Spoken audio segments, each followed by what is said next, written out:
Ahoy mateys! Welcome to Captain Wayne Vacation Desperation, a fast-paced boomer shooter developed by Kieran Games. To anybody who watched my video on Steam Next Fest, welcome back to Captain Wayne. Back in that video, I talked about 3 demos from Next Fest that I enjoyed, one of those being Captain Wayne's Endless demo. At the time, I had only played it for around 2 hours, and wrote that video based on my thoughts after those 2 hours. But, after I released that video, I just kept coming back to the game. And in the end, I decided I had to talk about it again, in its own full video. So, let's join Captain Wayne on his journey to kill the killer whales and get back his ship, and see what Orca Isle has to offer. As I said in the intro, Captain Wayne Vacation Desperation is a fast-paced boomer shooter developed by Kieran Games. You control the titular Captain Wayne, a badass sailor who got his ship, the SS Salty, stolen by the most dangerous mercenaries across the 7.5 seas, the killer whales. Wielding your trusty double-barreled shotgun arm, you're off on a quest to retrieve your ship and slaughter every bastard responsible. Before we get to ripping and tearing, however, it's a good idea to run through the tutorial first, which teaches you the basics of Wayne's abilities. Walking, jumping, crouching, and shooting are all things to be expected in an FPS game, and the tutorial also showcases health and morale pickups, keys, and the different enemies you can find around Orca Isle. However, there is one move you learn that seems unimportant, but is really the cornerstone of what makes this game so damn fun. If you press Q, Wayne kicks whatever is in front of him. Explosive barrels, walls, enemies, you name it, and Wayne can kick it. However, jump first and then kick, and you'll launch forwards with the mighty jump kick. The tutorial only uses it to cross a large gap, but it is so useful for traveling around areas quickly. With enough playtime, it'll become muscle memory and you'll try jump kicking in other games. Anyway, enough tutorials, let's get to the real stuff. The only main story level featured in this demo is Beached Beluga Blues, which takes place in the middle of Wayne's adventure on Orca Isle, but is a perfect beginning stage nonetheless. The level uses almost every enemy in the game, but is very smart about how it throws those enemies at you. Starting in the bathroom, there's only 3 riflemen, who are really easy to take out with just your fists. After that, there's a room with 1 murky man and a bunch of shotgunners. The murky man is facing away from you, giving you a safe target before facing your first real fight. Throughout the next rooms, you're introduced to more enemies, like the bruisers, grenadiers, and seagulls. This is a very effective way of easing the player into what kind of enemies they can expect to face, and what sorts of abilities they have. Riflemen and murky men can hit you from far away. Shotgunners and bruisers try to get up close and personal, with bruisers being able to block your attacks. Grenadiers fire explosives that bounce and roll before exploding, and seagulls dive bomb at you with bottles of boom brew.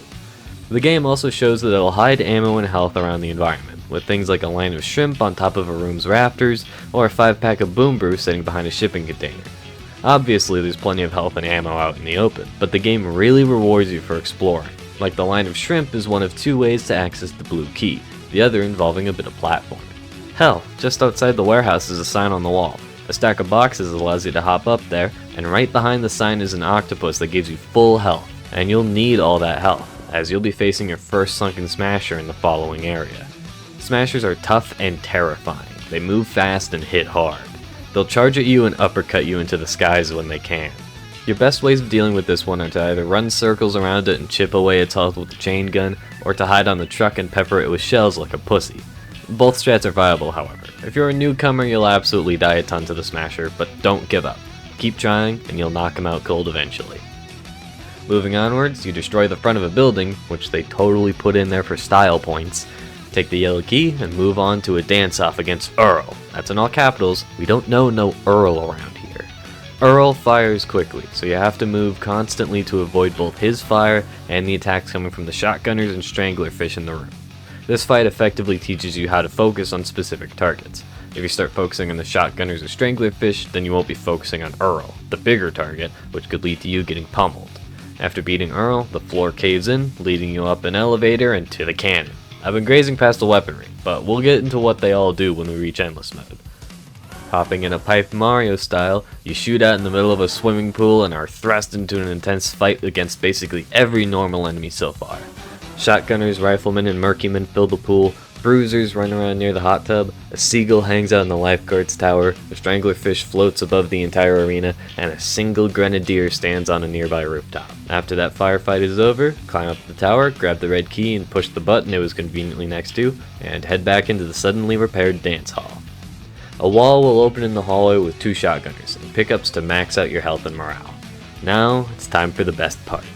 Climb up the stairs and you'll be launched back into the courtyard where the Smasher was, but now Earl is back with a whole army with him. Fortunately, you've just picked up the quad damage. This is easily the most cathartic moment in the entire game. Just an absolute bloodbath. It's so well executed, as you'll have plenty of cannon ammo, you're given a pickup that makes you deal 4 times damage, and there's a sea of enemies for you to destroy. It really makes you feel powerful. After clearing out the whales, there's no need to stock up on any ammo or health, as beyond the red key door is an elevator that ends the level. This leads into a cutscene where Wayne meets the most intimidating villain ever, Dinky F. Sheldon. Yeah, the level ends here, no boss or anything. Totally fine, however, it just gets me more excited for the full thing, cause then I'll get to kick Dinky's ass. Now then, overall Beach Beluga Blues is a great level, and a fantastic introduction to the game. It naturally introduces each enemy and weapon in ways that show off their abilities without overwhelming you.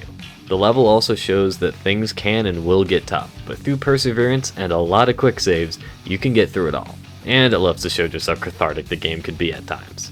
And we'll only get to see more of that as we head into this demo's main attraction, Endless Mode. Endless Mode is exactly what it says on the tin. You'll be fighting off an endless onslaught of enemies wave after wave, all in the hopes of getting a high score on one of the 3 unique action-packed maps. The 3 maps you can cause some carnage on are Emmy Vita, Bonsai La Bamba, and Wishing Hell. Each map contains plenty of health, beer, and ammo to let you get through each wave, and every pickup respawns after about 10 seconds. Now, let's get into the details of Endless Mode, while talking about our first map, Emmy Vita. This is likely the first map you'll play, as the button to enter it is directly visible from where you spawn in the hub. The layout is quite simple, but there's plenty of things to hide behind, and there's a bit of verticality to the stage as well. The map is split into 2 halves connected by a bridge. The half you spawn in contains 3 buildings to enter and a large pool in the center. The second half contains the switch to start Endless Mode, along with a pizzeria and a destroyed building. The best way to remember each half is to think of what pickups they have. The first half has the quad damage, the large mug of beer under the water, along with the only 5-pack of Boom Brew in the entire stage. The second half has the octopus directly in front of the switch to start Endless Mode, along with multiple pickups that recover a lot of health and morale. If you want my personal strategy, hang around the second half for most of each wave, as the high quantity of health and ammo makes it easier to survive. Just be careful of any enemies standing on the overhangs across the water, as they'll try and hit you from long range if you're out in the open. This half of the map also holds the box of cannonballs, which is perfect for clearing out enemies on the bridge. Speaking of the cannon, I think it's about time to talk about the weapons you get to wreak havoc with. Captain Wayne carries quite the arsenal with him, each weapon carrying a powerful punch that'll tear through enemies like paper. And speaking of punches, your starting weapon are Wayne's fists, and they seem like regular fists at first. But if you hold down fire and charge up a swing, you'll cleave through enemies with a jolt of lightning. Each weapon has some form of charged variant or an alt fire. For the fists, if you hold down either fire button, you'll charge up a powerful uppercut if you let go early, or an electrifying hook if you let go after Wayne clutches his fist. It's useful for getting rid of bruisers and swarms of enemies, but you won't be using it all too often. And one last tip, if you hit the reload button while using your fist, you'll stun nearby enemies for a short time. The weapon you'll most likely use the most is Wayne's trusty double-barreled shotgun arm, fittingly called the Captain's Ol' Reliable. Most basic enemies will die in just 2 close-range shots, and the shotgun can hold 100 bullets in reserve. Its alt fire fires both barrels at the same time, which pulverizes most enemies instantly. You'll be using the shotgun a lot, so get a feel for the bullet spread. If you're not using the shotgun, you're most likely using the ever-reliable chain gun fingers. Wayne's arm doesn't just work as a shotgun. Feed some bullets into it and his fingers become a mighty powerful chain gun. It can hold 800 bullets total, and the longer you hold down fire, the faster the barrel will spin.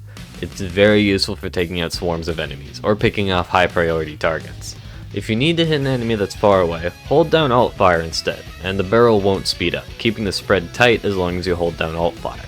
The chain gun is very good at both clearing crowds and far away targets, so you'll end up using it as much as a shotgun. We've got plenty of bullets, but we need some explosions now. Introducing the Boom Brew, bottles of beer filled with pure explosive power. Light one up and toss it forward, it'll bounce on the ground if it doesn't hit an enemy, and will explode soon after. But if you directly hit an enemy, it'll explode instantly. As to be expected with explosives, it's incredibly good at taking out groups of enemies, but it's just as good at taking out bosses. Throw a couple at Earl before using the chain gun, and he'll be gone before you can say, "Oh yeah." If you press alt fire, you'll light the bottle but won't throw it. Let it cook a little bit, and it'll have a shorter fuse when you throw it. Just don't hold on to it for too long. Lastly, we've got the King of Carnage, the cannon. This powerhouse is effectively your BFG, and is amazing at killing lines of enemies or bosses. Tapping fire is strong, sure, but charging it up is where the real power is at. Charge it up and you'll automatically launch a fast, powerful cannonball that pierces through enemies. The best part about Emmy Vita is charging up a piercing cannonball and clearing out the bridge in one shot. If you're fighting a boss, you won't want the piercing effect, so you'll need to charge it with the alt fire, which gives it the damage boost but not the piercing effect. 2 fully charged non-piercing cannonballs is enough to take out a sunken smasher. It's an incredibly useful weapon, just don't waste your ammo on a few grunts. Every weapon in Captain Wayne feels great to use. They all have enough weight to feel realistic without feeling sluggish to use. The shotgun and chain gun shake the screen just enough to show how powerful they are, and the cannon features so much recoil that perfectly emphasizes its power and weight. No, wait, I just spent a whole page and a half of the script talking about the weapons. Oops. Well, to wrap up this segment on Emmy Vita, I'll talk about my thoughts on the map, and I'll go over more specifics of Endless Mode in the next segment. Emmy Vita is most likely the best Endless map to start with. Its layout is simple enough to wrap your head around, but features plenty of nooks, crannies, and elevated areas to grab pickups or catch the whales off guard. For instance, if there's too many enemies crowding the corner building on the first half of the map, you can enter a secret cubby in the shop and lob a couple boom brews through the hole to take them out. While there isn't as much exploration to do in Endless Mode, there are still secrets and extra goodies to find if you look hard enough, and Emmy Vita shows that off well. It's probably my most played Endless map, and for good reason. It's really well made, and is my go-to for the map. Now, let's move on to the second Endless map, Bonsai. Taking place in a lavish, wildly expensive sushi bar, Bonsai is one of the killer whale's go-to hotspots for hoarding their wealth. And while trying the sushi might sound nice, there's only so much rest you can get on this map. Bonsai is easily the largest map, and features lots of distinct landmarks to help orient yourself. The center of the map features the quad damage atop a miniature volcano, which is surrounded by different kinds of ammo, beer, and fish to stock up on. From the center, the map then branches out into 4 distinct areas. Starting from your spawn point and traveling counterclockwise, the spring and winter corner is themed around those 2 seasons, and has a bucket of fish blood. The beer corner has giant cans, mugs, and bottles of beer, and the top of the bottle holds the giant mug that gives you nearly full morale. The autumn and summer corner is themed around the seasons, and features a 5-pack of Boom Brew and a pint of beer. This pint of beer doesn't respawn, by the way. The last corner is the octopus corner, featuring a giant octopus which holds the octopus pickup on its head. Each corner is well designed and visually striking, which allows the player to easily remember what each corner holds. In between each corner are long, wide hallways with rows of sushi conveyors that carry ammo, health, and beer. These conveyor belts will likely be your main way of stocking up on resources. The east and west hallways also have stairs to an upper area that whales will spawn on. These upper areas have plenty of ammo on the tables, so you might frequent these areas to grab some much needed chain gun ammo or bottles of Boom Brew. Lastly, there are vents connecting the upper areas to the corners of the map, making traversing the map just a bit easier. Bonsai manages to feel much more open than Emmy Vita without having straight up open air. The wide hallways give you plenty of breathing room to fight off killer whales on the ground, and the circular nature of the map allows you to easily run away from any large group of whales and recover health and ammo. My only complaint is that any whales on the upper areas can effectively survey the entire hallway. While whales on the ground will have to run around the sushi conveyors to reach you behind walls, the whales on the upper areas don't have to worry about that. On Emmy Vita, any whales standing on the overhangs are a little annoying, but you can still lob Boom Brew up there. On Bonsai, the upper areas are a little too high up to easily toss a couple bottles of brew up there. Other than that, Bonsai is a good map for Endless Mode. Now let's talk more about the specifics of Endless Mode. From what I've played, every wave up to a certain point has predetermined enemies, so the same enemies will spawn on the same wave, even on different maps. For instance, only Murky Men will spawn on wave 1, then Shotgunners and Riflemen start spawning on wave 2, A Sunken Smasher will spawn on wave 9, and so on. Every enemy that you kill drops a small amount of coins, and the amount and kind of coin dropped depends on the enemy. Basic enemies like shotgunners drop bronze coins, enemies like grenadiers drop silver coins, stranglerfish drop gold coins, and bosses like Earl drop diamonds. These coins are what increase your score, so pick up as many as possible. After every 3 waves, there's a special wave that throws some sort of challenge at you, but doesn't count as a traditional wave. And it all starts after wave 3, where you have to grab the crabs. The first special wave is grab the crabs. Crabs will spawn at specific locations across the map, and you have a minute to grab all of them. For convenience's sake, I've got some maps of each endless mode stage that has each crab spawn marked with a red circle. Special thanks to the Mutant Space Dancer on the Kieran Discord server for making these. Emmy Vita has 26 crabs total, Wishing Hell has 25, and Bonsai has a whopping 8 crabs to grab. Everybody has their own strategy for crab grabbing, so I'll leave it up to you on how to grab every crab. Once time runs out, you are rewarded with 100 points for every crab grabbed, and if you grabbed every crab, you'll get an extra set of points that I think is based on how much time is left, but you'll also spawn the Great Crabinator. The Great Crabinator is a pickup that spawns near the quad damage and will give you invincibility and infinite ammo for about 30 seconds. It's very strong, but only appears once, so use it wisely. The next special waves are very simple. After wave 6 is the Sunken Smasher wave, where the first Sunken Smasher is spawned. A few small grunts will keep spawning in until the Smasher is dead, so focus on him.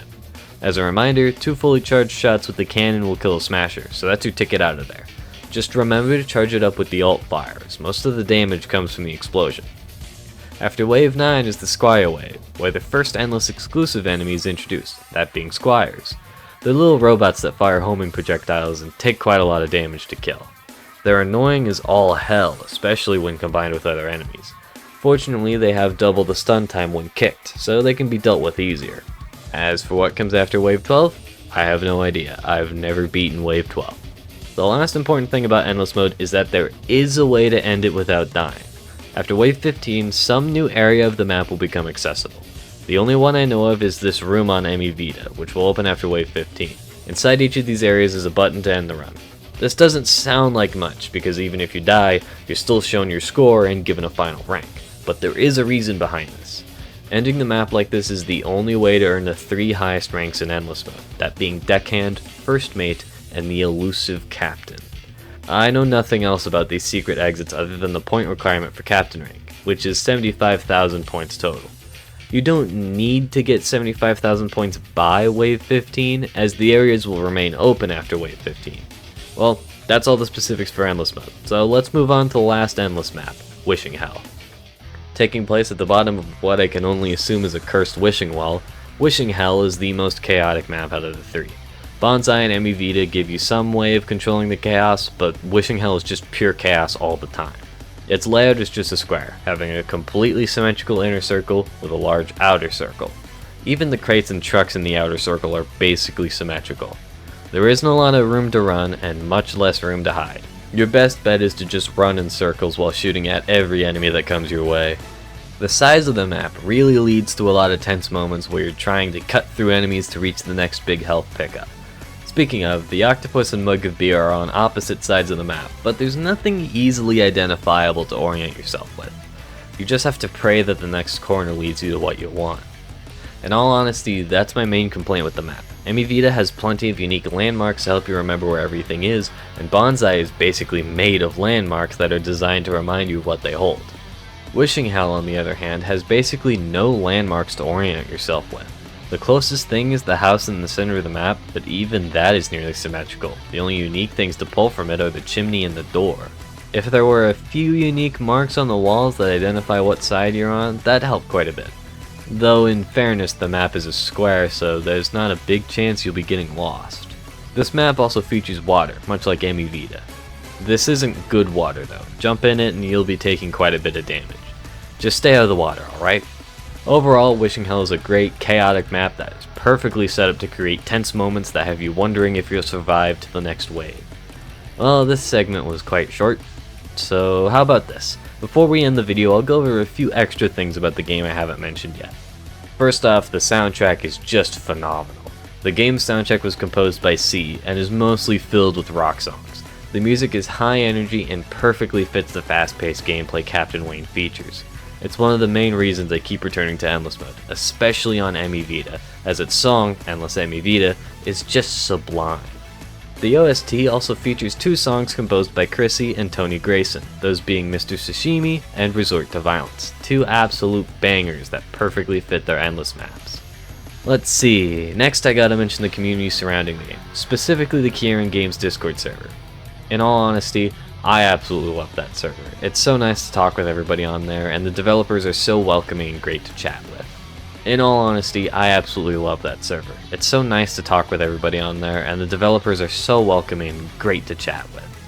I have to specifically mention the 5 people who have completed Triple Captain, where you beat all 3 Endless maps with a Captain rank. So, congratulations to Cario, Zoe, Izzy, King DDD, and Shy Guy. You guys are insanely good at this game, and I hope to join your ranks someday.